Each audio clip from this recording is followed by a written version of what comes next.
নিম্নচাপের জেরে দক্ষিণ ২৪ পরগনা জুড়ে বৃষ্টি, নামখানা, সাগর, পাথর প্রতিমা সহ বিভিন্ন জায়গায় বিক্ষিপ্ত বৃষ্টি এবং উপকূলের এলাকাগুলিতেও ঝোড়ো হাওয়া। আজও সমুদ্রে যেতে নিষেধাজ্ঞা দেওয়া হয়েছে মৎস্যজীবীদের জন্য।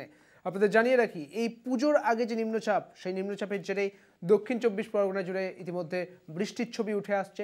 সমুদ্রে যেতে নিষেধাজ্ঞা দেওয়া হয়েছে মৎস্যজীবীদের, অর্থাৎ সমুদ্রে যেতে নিষেধাজ্ঞা দেওয়া হয়েছে মৎস্যজীবীদের উদ্দেশ্যে এবং উপকূলের এলাকাগুলিতে ঝোড়ো হাওয়া বইছে।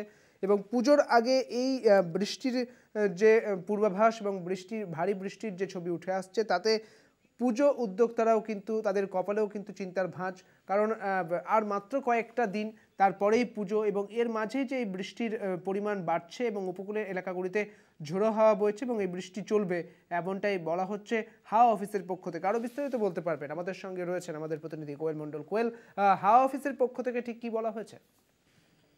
একদমই, দেখো, তোমাকে প্রথমত জানিয়ে রাখবো, এই মুহূর্তে উত্তর বঙ্গোপসাগরে অবস্থানরত একটি নিম্নচাপ এবং সেই নিম্নচাপের প্রভাব ইতিমধ্যে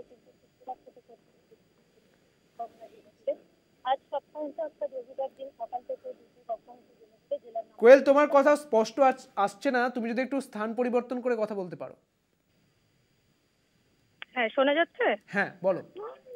একদমই, দেখো, উত্তর বঙ্গোপসাগরে থাকা নিম্নচাপের প্রভাব ইতিমধ্যেই কিন্তু গত শুক্রবার থেকে পড়তে শুরু করেছে সমগ্র দক্ষিণ ২৪ পরগনা জেলা জুড়ে। আজ সকাল থেকেও জেলায় দুর্যোগ অব্যাহত। জেলার আকাশ জুড়ে কালো মেঘের ঘনঘটা, নামখানা, সাগর, পাথর প্রতিমা, বিস্তীর্ণ উপকূলীয় এলাকা জুড়ে দফায় দফায় কয়েক পশলা মাঝারি বৃষ্টিপাতও চলছে এবং সেই সঙ্গে বজ্রবিদ্যুৎও রয়েছে।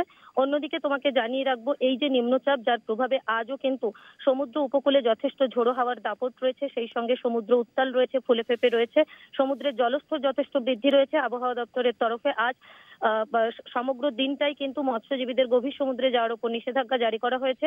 অন্যদিকে তোমাকে জানিয়ে রাখবো, আজ দক্ষিণবঙ্গের সমস্ত জেলাতেই বজ্রবিদ্যুৎ সহ বৃষ্টির পূর্বাভাস রয়েছে। কলকাতা, ২ ২৪ পরগনা, ২ বর্ধমান সহ বিভিন্ন জেলাতে বজ্রবিদ্যুৎ সহ বৃষ্টির পরিমাণ যথেষ্ট বেশি রয়েছে। অন্যদিকে আবহাওয়া দপ্তর যেমনটা জানাচ্ছে, আগামীকাল অর্থাৎ সপ্তাহের শুরু সোমবার থেকে সমগ্র দক্ষিণবঙ্গ, উত্তরবঙ্গ তথা সমগ্র রাজ্যে বৃষ্টির ব্যাপকতা কমবে, বৃষ্টির পরিমাণ কমবে এবং আবহাওয়ার উন্নতি হবে। অন্যদিকে এই যে পুজোর আগে নিম্নচাপের ভ্রুকুটি থাকলেও কিন্তু পুজোর দিনগুলিতে তেমন ভারী বৃষ্টির কোনো পূর্বাভাস নেই। পুজোর কয়েকটা দিন দক্ষিণবঙ্গ তথা উত্তরবঙ্গের বেশ কিছু জেলাতে কয়েক দফা হালকা বৃষ্টির সম্ভাবনা রয়েছে। বেশ, অনেক ধন্যবাদ কোয়েল তোমাকে। আমাদের সঙ্গে ছিলেন আমাদের প্রতিনিধি কোয়েল মণ্ডল।